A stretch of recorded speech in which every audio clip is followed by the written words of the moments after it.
সুমিত নিয়ে আমি কোনো মন্তব্য করব না। পাকা সেপাই বস বস বস হেঁটে আসছে একটা কনভয় নিয়ে জাহাঙ্গীর ভোটের আগে পালিয়ে গেল।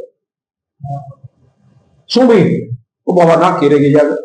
আচ্ছা তারপর আবার দেবরাজ, এই যে এলাকা ভিত্তিতে যে এই ধরনের কালচারটা শুরু হয়েছিল, ঠিক কাজ হয়নি। এখন যে কর্মীরা আছেন, সংগঠকরা আছেন, এদের বাদ দিয়ে হচ্ছে।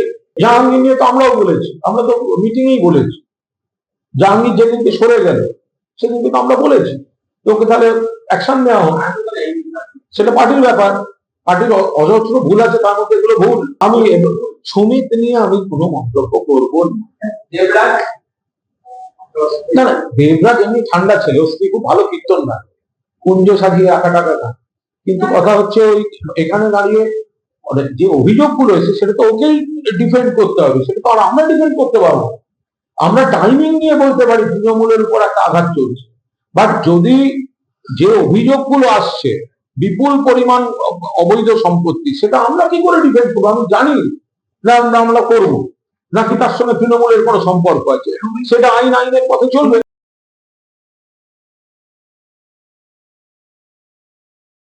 ফলো করুন theworld.in।